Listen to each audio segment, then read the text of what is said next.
meus Lions! Sejam todos muito bem-vindos! Para quem não me conhece, eu sou a Rejane e hoje eu venho trazendo para vocês a entrevista do primeiro episódio do nosso mais novo podcast, A Leoa Mística, com o nosso maravilhoso youtuber e tarólogo Eros do canal A Memória das Árvores. Mas antes de ir lá conferir, peço para que você curta, compartilhe, se inscreva no nosso canal, ative as notificações e nos siga nas redes sociais, tá? Agora sim, vamos lá conferir? Eu gostaria que você se apresentasse, né, para as pessoas te conhecerem melhor e depois contar como foi o início dessa sua jornada como tarólogo, que por incrível, maravilhoso, né? Obrigada. Bom, eu sou o Eros, né, para quem não conhece. Eu tenho 23 anos, eu sou brasileiro, natural de São Paulo, moro na Noruega atualmente. E eu sou dono do canal A Memória das Árvores, lá no YouTube. Estamos quase batendo 60 mil inscritos. E é isso. Em 23 anos, não falei a idade, né? 23, o pessoal sempre pergunta a idade. Olha aí, tá vendo? Novo e com a experiência que Jesus, só Deus mesmo. Como se deu esse início, né, dessa jornada como tarólogo? Olha, menina, foi uma coisa bem bagunçada. Porque eu nunca me interessei por esse tipo de coisa, mística, esotérica. Eu sou de uma família evangélica. Minha avó paterna é pastora. Então eu sempre fui muito podada, assim, né? Na igreja tudo é do demônio, você não pode mexer com essas coisas, é tudo é obra do inimigo. Isso. Só que né, a minha família materna, minha avó materna era da Umbanda. Mas meus pais nunca deixaram, assim. Minha mãe se converteu também depois que ela casou com meu pai, então eles nunca deixaram eu ficar muito próximo. Só que quem me criou foi essa minha avó materna. Entendida. Então eu sempre tive um pé, assim, para esse lado mais do tambor. E aí começou em 2014. Eu tinha 14 anos. E naquela época o SBT colocou ao ar, não sei se você assistiu, mas o SBT transmitiu aquele reality chamado Os Paranormais. Não. Era uma coisa muito louca, assim, porque eles levavam uns tarólogos, uns sensitivos, um pessoal, assim, que trabalha com essa área, para desvendar crime, para ver o que aconteceu em tal lugar, e eu fiquei muito fascinado, né, com a arte das cartas, e teve uma participante em específico que me chamou muita atenção nesse reality, que era a Selena Fortuna. E foi ali que começou a minha fixação pelas cartas pelo tarô, porque eu vi eles lendo e falando sobre os crimes, e eu achei muito interessante. E eu saí da casa da minha mãe muito cedo. Né, e aí eu tive aquele meu primeiro namorado, a gente foi morar junto, e eu reassisti esse reality depois que eu saí da casa da minha mãe, e eu falei, eu acho que eu vou comprar um tarô para mim. Não, foi um baralho cigano que eu comprei. E eu comprei, né, no hype ali de assistir o reality de novo, e foi ali que começou. E aí eu comprei o tarô logo em seguida, mas eu nunca levei muito a sério, assim. Eu tirava para mim, deixava na prateleira. Entendo. E aí chegou um belo dia que eu fui demitido da empresa que eu trabalhava. Eita. E aí foi um desespero, porque eu precisava pagar aluguel, precisava comer, né? O meu namorado não ganhava o suficiente para manter tudo. E aí eu conversei com a minha mãe, e ela já estava separada do meu pai, tinha saído da igreja, estava se descobrindo, né, espiritualmente, o que ela acreditava. E ela falou para mim, eu acho que é a hora, talvez, de você assumir o baralho. Olha que maravilha. Foi. E aí eu falei, então é isso. E aí veio uma oportunidade de fazer um curso com aquela participante do reality. Fiz um curso com ela, e eu falei, eu acho que agora é hora. Né? E aí eu peguei e comprei uma mesa, fui lá no mercado, no centrinho, comprei uma mesinha, comprei 2 cadeiras e comecei a ler na rua. Então eu fui ali para a Avenida Paulista, eu ia todo final de semana para a Avenida Paulista, eu colocava a mesa, os 2 banquinhos, e eu ia lendo ali, eu não tinha um valor fixo, né? As pessoas pagavam quanto elas podiam pagar, e eu acho que eu fiquei quase um ano lendo na rua, e foi louco, assim, porque eu só lia de final de semana e eu conseguia o dinheiro do aluguel com essas leituras e o dinheiro para comer. Entendi. Então, e me ensinou muito, eu acho. Eu acho que as leituras na rua eram muito profundas, assim. Pessoas com diversos problemas, desde os problemas mais bobos até os problemas mais cabeludos que você pode imaginar. Imagino. E de algumas dessas leituras, você tem alguma lembrança de algo que te impactou muito? Nossa, tem muitas, né? Teve uma moça que ela era enfermeira e ela passou assim na calçada. Normalmente eles passavam, eles olhavam, né? Ficavam pensando se iam ler ou não. E eu lembro que essa moça ela estava com a filha dela e o marido. E aí era um final de semana, estava muito sol, né? Eu lembro que eu não tinha nem guarda-sol, né? Os vendedores ambulantes ali da rua, normalmente eles têm guarda-sol, tem todo um aparato para ficar na rua.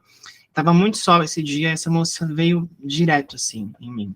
Ela não titubeou para fazer a leitura. E aí saíram algumas coisas nas cartas dela. Eu não lembro o que tinha saído. Normalmente eu nunca lembro do que eu falo nas leituras. E, a gente conversou ali, saíram algumas coisas nas cartas, e aí terminou a leitura e ela falou assim para mim: olha, eu ia me matar hoje, quando eu chegasse em casa. E eu só não vou me matar porque eu falei com você. Chocada. E aquilo ali me marcou muito, né? Porque o que tinha saído nas cartas não tinha tanto a ver com suicídio, não aparecia nada daquilo. Saíram cartas muito brilhantes para ela. Entendo. E eu acho que não era. As cartas foram só um instrumento ali, sabe? Porque no fundo foi mais a nossa conversa, eu acho, que mudou o pensamento dela. É como eu sempre digo, o diálogo sempre é uma Uhum, chave para a mudança de muitas coisas. E eu acho que um ombro amigo também, né? E eu acredito que foi o que ela encontrou em você. Esse ombro exatamente. amigo, esse fiozinho de esperança. Muito bonito isso. Nossa, iria me Sim, marcar também. sim, marcou bastante. Teve uma outra também que eu lembro até hoje que eu falei para minha mãe, mandei áudio para ela. Ela me deu R$ 5, essa moça. E aí eu fui abrindo as cartas e eu lembro que eu falei para ela, que eu falei assim, olha, tem alguma situação com você que é como se tivesse um grupo de pessoas te impedindo de conseguir alguma coisa que é muito importante. E eu tava assim, lendo e eu achava que tava falando um monte de abobrinha na minha cabeça. Porque não tava fazendo muito sentido. E eu tava olhando para baixo, assim, pra mesa, o que as cartas estavam falando, e de repente eu ouço um suspiro. Na hora que eu olho pra frente, a mulher tá chorando, desabando de lágrima na minha frente. Nossa. E aí ela contou que ela tinha perdido a guarda do filho, e o pai tinha morrido de um acidente, se não me engano, e a família do cara tinha conseguido a guarda da criança, e ela estava lutando muito para conseguir pegar o filho de volta. Nossa. E esse me marcou bastante também, porque eu achei que estava falando um monte de besteira para ela, e no fim estava certo. Estava certo. Sim, Geralmente acontece isso também comigo. Sempre eu acho que eu estou fazendo alguma leitura nesse sentido, mas para quem está ouvindo, sempre está fazendo algum tipo de sentido. Eu acredito que isso seja bem normal. Né? sim, eu acho que acontece com todos os tarólogos. Mais uma pergunta falando de o que acontece com todos os tarólogos. Você consegue tirar cartas para si mesmo? Ler para si mesmo? É bem polêmica isso, né? Tem gente que fala que não Muito. consegue, tem gente que fala que consegue. Eu acho que depende do meu envolvimento com a questão. A questão, Eu isso. acho que se mexe muito comigo, se é alguma coisa que é muito delicada para mim, eu não vou conseguir tirar, porque eu sempre tendo a interpretar de uma forma onde eu puxo a sardinha para mim, assim. É exatamente isso. Não tem jeito. Então, então eu preciso sempre que alguém leia para mim, um amigo, né, alguém que mexa com essas coisas, mas normalmente eu nunca leio o tarô para mim. Se eu leio assim 3 vezes no ano é muito. Nossa, eu praticamente faço o meu de uma biblioteca. sempre tentando, sempre tentando recorrer, mas quando eu vejo também que não dá certo, aí eu vou recorrendo a outras pessoas. como já fiz com você, né? Sim. Algumas vezes.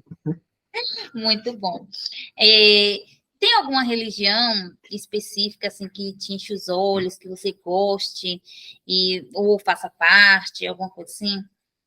Sempre me perguntam isso também, mas eu não sigo nenhuma religião. Eu acredito muito em Jesus, né? Não no sentido num sentido tão religioso da palavra, né? De um Salvador. Eu acredito sim que ele salve e que ele seja o redentor das nossas almas, mas eu acho que eu acredito mais no sentido de um modelo de vida que eu gostaria de ter, né? Um modelo de pessoa que eu gostaria de ser. Sabe aquela pessoa que a gente olha, a gente fala, nossa, queria ser igual a essa pessoa. Eu acho que é mais ou menos assim que eu me relaciono com Jesus. Queria ser igual. Jesus. Maravilhoso. É maravilhoso. Isso Por daí. isso, por isso eu acho que eu me aproximo bastante da evangélica, né? Eu sempre falo que eu sou um cartomante muito gospel. Muito bom. Eu gosto de frequentar a igreja às vezes, eu gosto das músicas, mas onde me chamam eu vou. Né? Mas isso é até ótimo, né? Para as pessoas também perceberem que não precisa ser de uma religião específica para estar lendo, para estar fazendo uma tiragem, se consultando ao tarô. Porque eu mesma tenho uma cartela de clientes que são evangélicos. Né? Uhum, E sempre quando eles iniciam, nunca fiz uma consulta. Aí quando ele começa, porque eu tenho medo. Por quê? Porque uhum, botaram essa ideia de que tarô é coisa do que não presta. Né? E nada sim, disso. Eu conheço tarólogos também que são evangélicos. Na verdade, conheço 3 que são uhum. evangélicos. E super normal. Agora, você teve vergonha de assumir isso para sua família e você tarólogo? Vou largar minha profissão e você tarólogo. Teve algum Sim. empecilho? Não, para minha família não. A minha mãe, inclusive, foi a maior incentivadora, né? A minha avó, como ela já lidava com isso, né, no centro que ela frequentava, então foi muito normal. A família do meu pai eu acabei me afastando, acho que eles devem saber por conta do canal, mas nunca ouviram assim da minha boca, porque a gente não se fala. Entendo, Mas foi entendo. super normal, assim. Inclusive, eles até pedem, né, para ler comigo. A minha irmã tá sempre, ai, Eros, aconteceu tal coisa no meu trabalho, por favor. Olha aí que maravilha, eu já ia perguntar, né, se alguém da família te procura para fazer uma leitura, mas já respondeu aí, muito bom. Sim, eles procuram bastante. Mas você consegue dividir, tipo, uma situação delicada, você entra naquela leitura ali tomando para si alguma parte, assim, ou você consegue separar? Não, aqui é só uma leitura e não vou não vou entrar nisso daqui. Como você faz com um consulente Uhum. normal? Sim, eu acho que eu consigo ser bastante neutro, a não ser que seja uma leitura, de repente, entre duas pessoas. Por exemplo, minha tia, que é casada com meu tio há 30 anos, quer saber da relação deles. Aí eu não leio. Porque eu já conheço os dois, eu tenho uma intimidade com os dois, então é Sim, melhor não. Mas quando é para profissão ou para qualquer outro aspecto, eu acho que eu consigo entrar mais. entendido. Quando você vai fazer a sua leitura, tanto para o canal quanto para um cliente, um consulente, né? Tem algum Uhum. ritual, algo que você diga assim, eu só vou fazer depois que eu fazer esse ritual aqui, só vou dar início depois disso daqui. Eu acho que não. Eu gosto de lavar as mãos. Eu não sei por quê. Eu gosto muito de lavar as mãos antes de pegar nas cartas, porque eu acho que as mãos têm que estar sempre muito limpas, para manipular o oráculo. E porque é energia também, né? A gente está sempre colocando a mão em tudo. Onde a gente vai ao telefone, a gente encosta em pessoas, a gente vai em lugares, a gente coloca as nossas mãos. Então, eu lavo sempre as mãos. Mas eu não acendo vela. No começo eu fazia. Eu tinha sempre uma vela, tinha uma taça, tinha não sei o quê. E hoje não. A única coisa que eu preciso é das minhas mãos limpas e da toalha. Eu tenho Olha, uma toalha em específico para ler. para ler. Eu ainda vou me desapegar também, vou fazer só isso. Por enquanto. É uma crença que realmente eu instalei.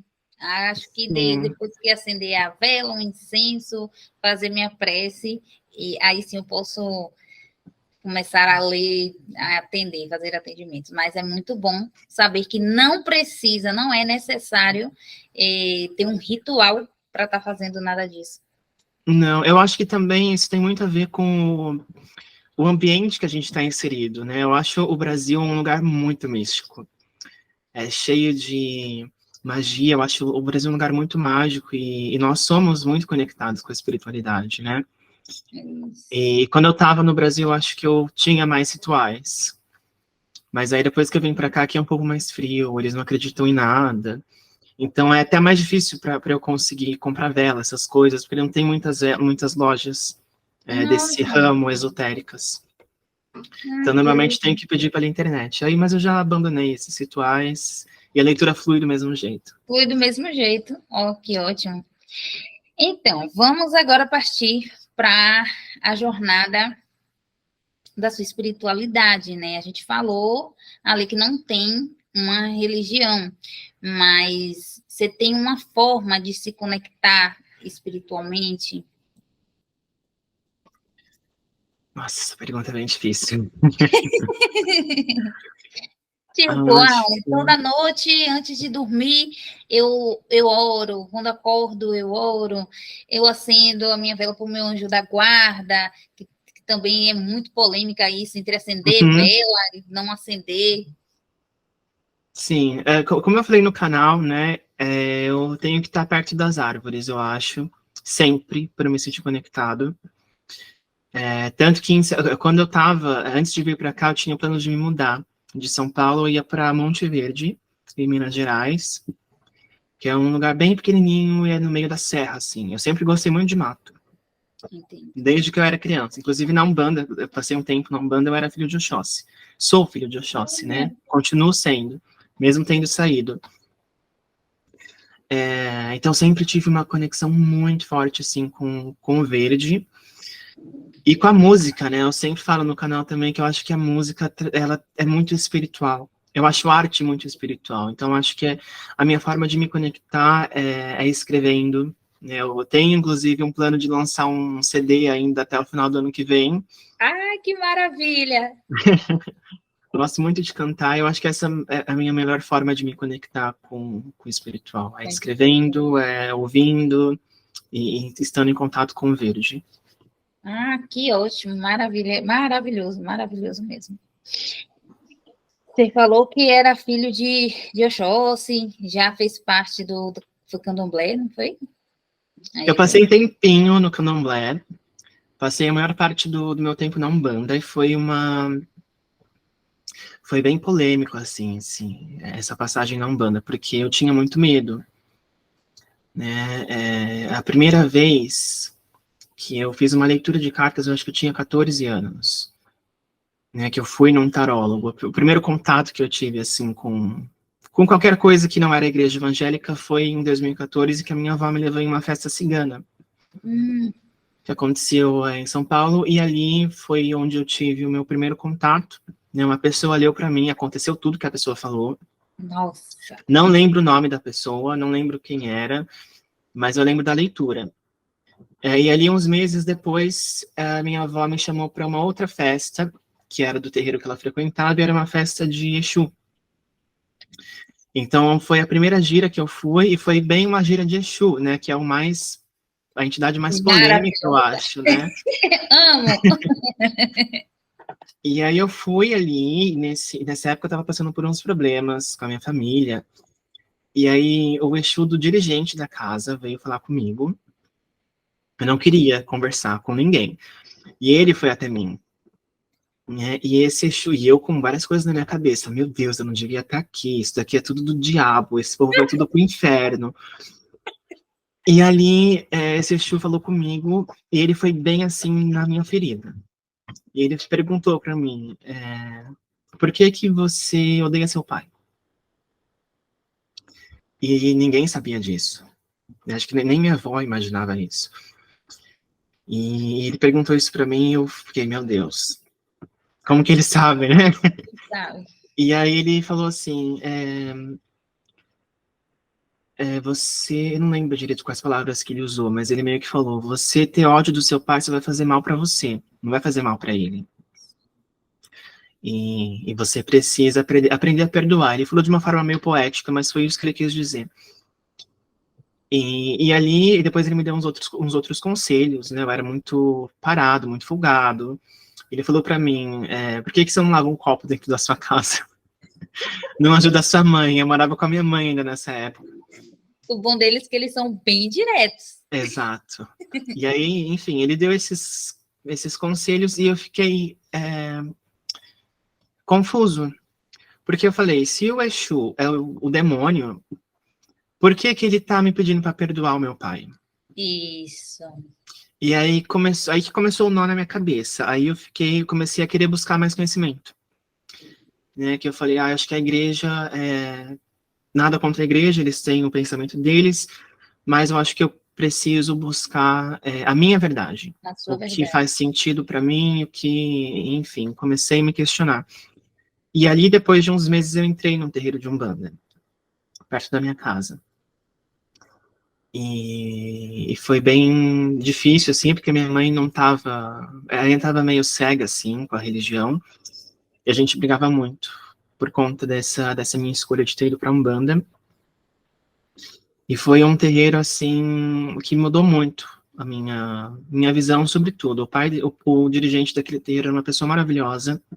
Tenho respeito por ele muito grande até hoje. Né? Inclusive, eu já falei para ele que quando eu for visitar minha família, eu vou visitá-lo também, porque eu gosto muito do trabalho que ele faz. E o que é E muito ali, importante. exatamente. E ali eu comecei a me desenvolver nesse terreiro. Né? Eu comecei a praticar a incorporação, e foi horrível a minha primeira incorporação. Nossa, foi uma experiência terrível. Estava E consciente, inconsciente? eu estava extremamente consciente. Foi uma incorporação com pombagira, e parecia que eu tinha... Todo o almoço que eu tinha comido, eu queria voltar. Imagina a Nesse situação. dia. E, enfim, só que ali foi bem meses antes da pandemia. Acho que foi uns 3 meses. Então, eu fiquei 3 meses nesse terreiro, veio a pandemia, fechou tudo e eu não pude mais frequentar. Entendo. E aí foi nesse meio tempo que tudo aconteceu, né? A minha mãe casou de novo, eu me mudei da casa dela, fui morar com esse namorado que eu tinha. Então, enfim, eu me mudei para um lugar um pouco distante desse lugar onde eu morava. Então, quando tudo voltou a funcionar, eu não podia mais frequentar esse terreiro, porque eu estava muito longe. E eu não dirijo, né? Tenho medo até hoje. Eita! E aí, eu procurei um outro lugar para eu ir. E eu encontrei um segundo terreiro. E nesse segundo foi a pior experiência que eu tive na minha vida. Ave Eu Maria. acho que foi, mas eu acho que foi bom, assim, porque eu criei uma resistência com a igreja. Né, eu comecei, ai meu Deus, a Umbanda é tudo de bom e a igreja são os malvados, e todo mundo que é crente é do mal. Isso. E eu acho que foi meio que Deus, assim, que me colocou dentro desse segundo para mostrar, olha, né, o problema não é a religião, são as pessoas. São as pessoas. Né, Isso. onde tem gente vai ter problema. Exato. E ao contrário do primeiro dirigente, nesse segundo terreiro, o dirigente era uma pessoa extremamente narcisista, extremamente comercializador da fé, né? Usava da fé das pessoas para ganhar dinheiro. E é o que mais tem. Exatamente. E em todo lugar. E é por isso que muitas pessoas têm uma visão distorcida do candomblé, da umbanda, justamente por conta desses tipos de líderes, né? Que usa da fé da pessoa para estar se aproveitando. Conheço. Exatamente. E, enfim, e ali foi ali depois dessa experiência com esse segundo terreiro que eu decidi que eu não queria mais fazer parte de nenhuma religião. Passei um mesinho num terreiro de candomblé que eu frequentava para ver, mas não era a minha vibe. Não era. Não. Eu também ando sentindo muito o chamado para participar da Umbanda, né? Até assim, a minha família sempre foram do candomblé, da parte de candomblessista, espíritas, ou espíritas, porém, eu sempre senti afinidade pelo lado da Umbanda, mas eu tenho um médium, né, a Comunidade Infinita, até no Instagram que se chama, e ele faz capturação, é isso mesmo, de imagens do seu mentor, do seu Uhum. guardião, e eu pedi. E daí eu descobri o porquê desse chamado tanto para o lado da Umbanda, porque o meu mentor e o meu guardião é da linhagem, né? É da linha de Uhum. Umbanda, que é o Preto Velho, o pai Antônio, que foi o primeiro negro que inventou aquele colarzinho aqui, agora esqueci até o nome, né? E A o guia. Exu, a guia, isso, Uhum. e Exu do Cruzeiro, né? Que é um Exu que você não vê falar muita coisa dele, já pesquisei, e Uhum. eu tenho certeza que só indo mesmo até uma casa de Umbanda que eu vou acabar descobrindo mais coisas sobre ele. Mas, enfim, né? Uhum. Eu acredito que um dia eu vou dar ouvidos, tá latente, mas eu vou acabar dando ouvidos e indo também. Sim. Em termos de sexualidade, né? A gente sabe que ser casado, né? Aí, Uhum. norueguês, é isso? Uhum. Como foi a sua família? Você sempre, desde pequeno, já mostrou que você não gostava do corpo, ou então da como fazer essa pergunta? Não gostava de ser a pessoa em que você estava sendo? Uhum. Teve algum. Ah, eu acho que eu tava falando isso com meu marido hoje, né? Porque a gente tá no mês do orgulho, e Isso. aqui, por aqui também tem, né? A gente tem o festival. E eu falei pra ele, eu sempre soube que eu gostava de menino desde os meus 5 anos. Né? Desde que eu me entendo assim por gente. Eu sempre gostei de brincar mais de boneca, gostava mais de assistir filme, desenho de menina. E sempre, para minha avó, eu acho que sempre foi muito natural. Inclusive, ela fala para mim, a minha avó, desde que eu era muito pequeno, assim, com 6, 7 anos, ela falava para meu avô, né, bem, ela chama ele de bem. Ele fala, bem, o Eros, ele é menina, ele não é menino. Olha. E então, e ela já tem, né, uma idade avançada, e é para a gente ver, né, que idade não é desculpa para preconceito. Não, exatamente isso. E ela sempre falava isso, nunca falou para mim, né, mas ela falava para ele. E com a minha mãe eu tive alguns problemas, né, com meu pai também, essa parte da religião, né, a gente sabe que os evangélicos têm uma resistência maior Isso. em relação a isso, e não tenho nada contra, eu acho que cada pessoa pensa do jeito que quer pensar, né, a gente está numa democracia, a gente é livre para pensar do jeito que a gente precisa Exato. pensar, mas quando começa a entrar muito, né, no direito do outro, aí que complica a situação. Exato. Então, meu pai ele me dava pequenas punições, assim, porque ele sempre soube, ele sempre via, era muito nítido. Então, tinha sempre um favoritismo para minha irmã, né? Uhum. Então, coisas bobas, assim. Se eu tinha a gente tem uma idade muito parecida, ela é um ano mais nova que eu. Então, você tinha que ganhar uma bicicleta. Os dois tinham que ganhar uma bicicleta, mas a minha irmã ia ganhar primeiro. Você tinha que comprar um computador, os dois tinham que ganhar um computador, mas a minha irmã ia ganhar primeiro. Nossa. E eu ia ficar assim, 3 meses sem, para depois comprar o meu. Então eu sentia muito nessas pequenas punições, assim, as correções também. Eu não podia brincar de amarelinha, não podia ficar muito perto das minhas irmãs, da minha irmã com as amigas dela. Não podia, ele controlava os desenhos que eu ia assistir ou não. E aí veio ali em 2015, é desconfortável falar sobre isso. Imagino. É, Caso não queira, pode ficar tranquilo. não, eu falo. Chegou ali em 2015, dia 4 de janeiro, nunca esqueço. 4 de janeiro de 2015, que ele descobriu. Nem lembro como ele descobriu, acho que foi. Tipo, não sei se ele leu alguma conversa minha no Facebook, foi alguma coisa assim. E ele leu e eu tava no quarto da minha irmã, assistindo televisão com ela esse dia. E aí ele foi até o quarto dela, ele me pegou pelo colarinho aqui da camisa, e ele me levou pro quarto dele. E ali ele me bateu muito. Nossa! Sim, me bateu muito, muito, muito. E ele me mandou embora de casa. E a minha mãe foi comigo, minha irmã também. A gente foi para a casa de uma tia minha. E uns dias depois, a gente foi para casa da minha avó. E ele foi até lá. Só que ele estava mais calmo, né? Estava mais tranquilo. Ele conversou comigo. E aí ele começou a impor um monte de regras, né? E aí eu comecei a viver meio que num cativeiro em casa. Eu só podia ir de casa para a escola, da escola para casa, não podia mais ter rede social, não podia mais ter telefone. Que absurdo. Né? E ele começou a me controlar muito.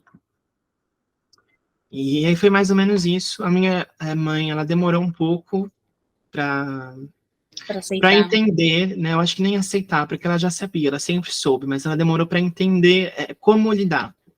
Entendo. Né? Que eu acho que as pessoas pecam um pouco nisso também. Eu acho que não é todo mundo que está preparado, né, para lidar com um filho gay, né, de repente.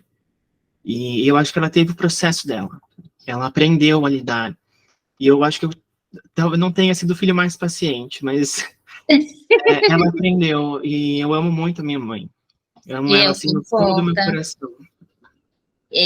Eu percebo, né, que não generalizando, porém o lado paterno sempre tem essa resistência maior do que o lado materno. Eu acredito que seja mais pela forma, né, de achar que filho homem tem que ser homem e acabou. Não, gente, a gente não pode se intrometer na escolha, na opção do outro. A gente tem que respeitar, né? Se você não aceita, beleza, mas respeita, né, a escolha, a opção, seja lá o que for, né, que aquela pessoa decidiu seguir ou ser. Mas realmente a mãe não tem jeito. Mãe é mãe em qualquer canto, em qualquer. Há os tipos de mães, né? Sim. E há como a sua mãe aí. Como você falou, teve o processo, o tempo dela. Maravilhoso, né? Eu acho que é uma coisa cultural também, né? Porque eu acho que o Brasil tá evoluindo como país. Eu acho que a gente pode ser ainda uma grande potência, pode ser um exemplo a ser seguido. Exato. E nessa questão, acho que falta um pouco mais de evolução. Né? Aqui, na Noruega, eu acho que é tão natural que às vezes eu fico assustado. Né? Esses dias eu estava conversando com a minha cunhada e a gente estava falando coisinha boba, né? De criança. Quando a gente fala, tem namoradinho na escola. Não tem namoradinho, ela tem uma filha de 13 anos. E ela falou, a Leila tem... ela conversa muito com um menino, mas tem uma menina também que ela conversa muito, que elas são sempre juntas, e qualquer dos dois que ela quiser namorar, vai ser tudo bem. Olha e eu que fico, exemplo. nossa, como é natural, né? E aqui quase todas as famílias são assim, acho que 90%, uma parcela bem pequena que ainda é resistente a isso. Aí.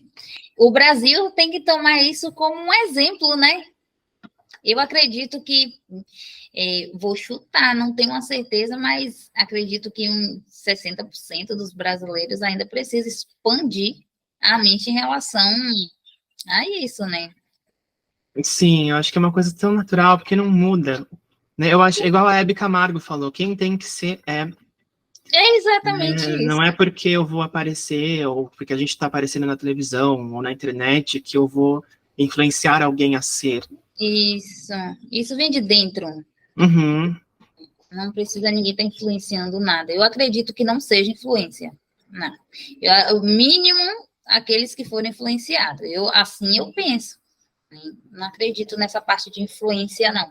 Acredito que é mais de dentro mesmo. O seu desejo, a sua essência mesmo que pede. É isso daqui. A pessoa não se sente confortável, não tem um lugar de fala sobre isso, mas é um achar. Né? Um achar. E deve ser mais ou menos isso. Então, você, professor de tarô, professor de baralho cigano, aproveita aqui esse espaço também para comunicar se está aberto, vagas, como é que funciona. Agora estão fechadas. Né? A gente começou a turma 12 de baralho cigano na quarta-feira passada. E foi a turma recorde, eu acho que essa turma é a que mais tem alunos, desde as outras 11 turmas. De tarô, eu não sei ainda quando eu vou abrir turma. Minha última que teve foi em 2021, se eu não me engano. E eu não consigo deixar gravado, né? Eu não consigo gravar um curso onde alguém vai ali comprar e me assistir. Eu preciso olhar para os meus alunos, eu preciso enxergar a alma deles, eu preciso ter certeza de que eles vão manipular o oráculo de uma maneira séria. Isso. Né? Porque eu acho que Assim que a quando gente... grava... Sim, eu acho que quando grava, não é nada contra quem grave, né? Mas para mim, eu sinto que se eu deixar o curso gravado, qualquer um vai ali e comprar, Exato. sabe? E aprender, e de repente eu formei alguém que vai manipular o oráculo de uma maneira não legal. É isso. É isso mesmo. E assim a gente também vê, né, o professor, se é realmente uma pessoa de confiança, ou que se ele tem realmente aquela bagagem que dizer, porque eu vejo muito disso, do copiar e colar, né? Os cursos, pelo menos alguns que eu adquiri, né, muito parecidos, muitos, o conteúdo.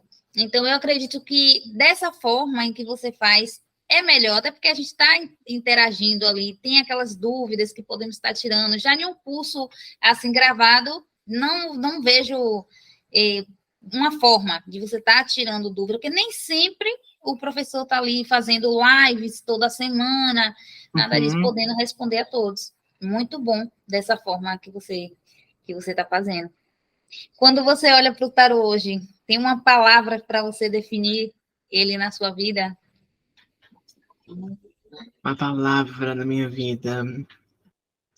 Eu acho que... eu acho que o tarô, ele trouxe uma liberdade para mim. Acho que liberdade seria a palavra. A palavra. Né? É como se fosse uma chave também, uma chave que destranca portas. Acho que seria uma frase. O tarô é uma chave que destranca portas. Muito bom, verdade, tenho que concordar. E para finalizar, né, foi rapidinho, né? Eu queria que você deixasse uma mensagem para pessoas que estão querendo iniciar na jornada, né, do tarô, querendo trabalhar ou até mesmo ler para si mesmo. Uma mensagem de incentivo para eles. Uma mensagem de incentivo, acho que é entender que não é da noite para o dia, né? E eu gostaria também de parafrasear a Odete Lopes Maza, porque ela coloca isso no livro dela, né?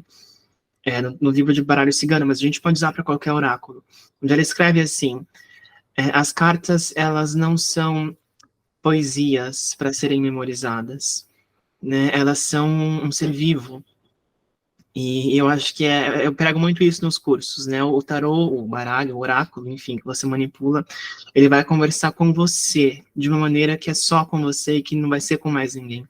Né? Eu acho que é isso que faz a diferença de tarólogo para tarólogo. Cada um tem a sua maneira de conversar com o oráculo. Exato. E se você quiser ler, é só você descobrir a sua, né? Tentar descobrir a sua. Que eu tenho certeza que uma hora você vai chegar em um veredito e vai conseguir entender as cartas de uma forma muito intuitiva. Maravilha, maravilha, maravilha. Amei aqui estar entrevistando você, né? Para mim é uma honra, porque você faz parte de tudo isso aqui que está acontecendo, né? Desde a minha jornada, o meu início com o tarô, que até porque, gente, praticamente foi ele que me contou, através de uma leitura, né? E até mesmo aqui com o início aqui do nosso podcast, né? Que a cada 15 dias, não é isso? Teremos a participação do Eros, ele estará conosco aqui, sempre fazendo leituras, uma tiragem, quem quiser participar, vou estar abrindo no YouTube também, né, fazendo no YouTube ao vivo, para ter participações das pessoas também. Quem quiser fazer uma troca, né, de valores. Né? Mas vamos deixar tudo acertado, combinadinhos, e depois iremos publicar para vocês terem uma noção de tudo, como será, né? Mas, mais uma vez, muito obrigada por tirar o seu tempo aí para estar dando essa entrevista, que será de um grande valer para muitos aqui. né? Principalmente para quem está iniciando. Que eu, quando comecei, pesquisei muito, né, para ver, puxa, como será a jornada dele e tal. Não para copiar, mas para me inspirar, porque às vezes dá vontade de desistir, né? E são poucas entrevistas, eu não vi, né, não achei muitas entrevistas aqui de tarólogos, assim, contando a sua jornada, tal, não vi. E era isso. Foi um prazer meu. Muito obrigada mesmo, viu? Eu que Beijo. agradeço. Até a próxima. Até. Tchau.